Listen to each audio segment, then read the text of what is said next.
Episode 4 of The Bear Season 3 starts with a moment between Claire and Carmy.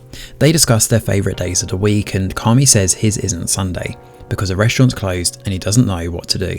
She then asks about the scar on his palm and he says he got it from grabbing a hot pot. Claire tells him about a young patient of hers who had cuts all over her body due to an accident, but when she came out of surgery she was laughing. It hadn't started hurting yet. We then see Marcus still mourning his mother. Meanwhile, Sydney hesitates to open the partnership document. She and her father look at a new apartment later, but it's clear he's not sure about the partnership deal. However, it turns out that she's already signed the lease. Elsewhere, Richie hangs out with his daughter, who seems worried about him being alone now that her mother is getting married to Frank. Richie also learns that Double D, Carmy's mother, is going to attend the wedding. Later, Richie leaves his wedding ring aside while getting ready. Natalie and Pete, on the other hand, are excited about their baby, who is due in 2 weeks. Tina goes to a farmer's market but learns that there's less produce than usual. Back at the Bear, the Fak brothers put up a wall of pictures of food critics and show Carmy. Seeing all those faces staring at him definitely triggers some of his anxiety, but he doesn't let on. They need to know when a critic comes in. By the beef window, Ebra's station is still very messy and the orders are too much for him to handle. Richie drops his daughter off at her house and Frank asks to speak with him. He tells Richie he should have given him a heads up before asking Tiff to marry him, but Richie makes it clear he didn't need his permission. He just wants things between them to be smooth. While travelling, Sydney comes across Adam Shapiro from the fine dining restaurant called The Ever. He says he visited the Bear and the food was really good, especially a scallop dish. They chat a bit and Sydney takes her leave. Back at the restaurant, Sydney and Carmy bump horns over another recipe he changed. She then brings up that communication within the team is quite bad and Carmy realises it as well. Natalie is researching Michelin stars when Richie comes by.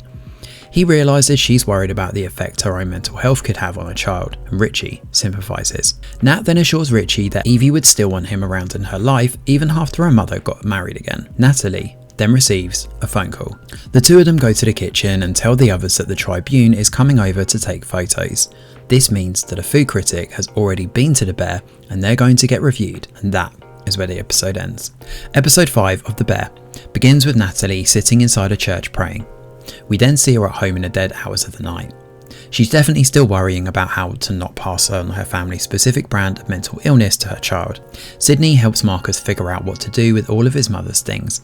He later apologises for making things weird when he asked her out. Sydney simply shrugs it off and then asks if Marcus reached out to his father. But as an absentee dad, Marcus doesn't feel like he needs to reach out. She then officially welcomes him to the Dead Mum Club. At the Bear, Carmy is having trouble plating a certain dish to his satisfaction. Richie, meanwhile, is shocked to see that Andrea Terry is closing The Ever, the restaurant where Carmy sent him to the stage. Carmy sees the news as well and gets invited for a funeral dinner. An article on his phone reads, "Is this the end of fine dining?" Richie is now getting the restaurant photograph ready for the Fak brothers, Neil and Ted, helping. They wonder if they should call their brother to help as well. Sydney arrives at work and discusses one of Carmy's new dishes. She sympathises about Terry and asks Carmy if he knew it was special when he was there, and he replies that he was too busy to think about that. Marcus grabs one of Carmy's notebooks to find a recipe and comes across Natalie, who is in pain due to how close she is to her due date. He also shows her Carmy's drawings in his notebook. He then brings up his idea for a dish revolving around violets, referring to a white violet he saw after his mother's death. Natalie says it's a great idea. Tina comes back from the farmer's market, but there wasn't much to get. They need to find a produce vendor. Sydney also hints to Carmy that a daily menu change is keeping them from getting to other things. Carmy helps Ebra when one of his trays falls down, and in the process asks if he is messing this all up. Ebra assures him he isn't. Richie speaks to Jess from The Ever, who says that Terry broke the news in a nice way. It seemed like she just woke up and didn't want to do it anymore. They are 1 week of service yet. Jess and Richie seem on good terms though. While Tina is working on a dish with Brussels sprouts and cauliflower, Sydney helps her put it together. Simultaneously, Marcus works on his violet dish. Carmy talks to Natalie about The Ever and then mentions that Ebra needs help at the beef counter. He proposes bringing 2 others they know, Chucky and Christopher, in to help, and she agrees. He tries bringing up their mother, but Natalie brings Claire up in retort and they decide to not talk about it. Neil and Ted Fak call in Sammy, their other brother, played by none other than John Cena, to help with getting the restaurant ready for the photo shoot. However, Sammy is mad at Ted for stealing his SD cards and therefore will be haunting him. a fact family practice where one person keeps spooking the other through jump scares and the sort. Inside, Uncle Jimmy brings Nicholas Marshall over to the restaurant, although he's more commonly known as the Computer. He has Computer take everybody else through the restaurant's costs and makes cuts where they can. This includes reducing wine costs and removing charger plates, unused plates that are kept on a table before the customers arrive, and the restaurant phone that isn't being used for reservations. After the Fact brothers are done cleaning the place, the photographer comes over and takes his shots under the guidance of Richie. Things take a turn when the photographer asks for the duck dish that the reviewer had. Of course, due to the changing menu, the chefs had no idea what dish it was. Also, there is no duck in the kitchen at the moment. The only person available, Sammy Fack, ends up being sent to get it. Later, Computer tells Natalie that they are paying Marcus too much for a chef who only makes 2 things.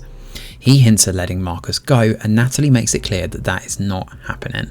Jimmy approaches Sydney and talks about her partnership, but she doesn't seem very excited about it. He then wonders if Carmy is more strung up than usual and wonders if he should have done more to help him and his siblings as kids. Sydney says that he's here now, which is more than enough. In the depths of the storage area, Carmy finds a box of things labelled Double D. Inside, he finds a bunch of old pictures. Episode 5 is a surprisingly lukewarm episode. The energy is way down from the previous ones, and it's a bit hard to see where the show is taking the story. In the beginning, it seems like this episode is going to revolve around the photographer, but it only partly does so. The duck, or the lack thereof, is never resolved, although I'm assuming the next episode could wrap this storyline up. It's also interesting that the basic fast food side of the restaurant is doing much better than the fine dining. Carmy doesn't take up too much space this episode, and he still seems keen on pursuing the change in menu idea. Ebra's assurance is heartwarming, but I'm afraid it could lead Carmy astray. For someone who is so concerned about what others think of him, Carmy doesn't consider their opinions enough. The chat between Jimmy and Sydney though was unexpected, and feels a tad off since we haven't seen them interact before. Marcus and Natalie on the other hand had some very easy conversations. All in all, the midway point marks a good but not quite great episode. Thanks for watching, and do let us know your thoughts in the comments below. Smash a like or subscribe to the channel, your support is very much appreciated. I'm Greg Wheeler, and from all of us over here at The Review Geek, we'll see you on the next video.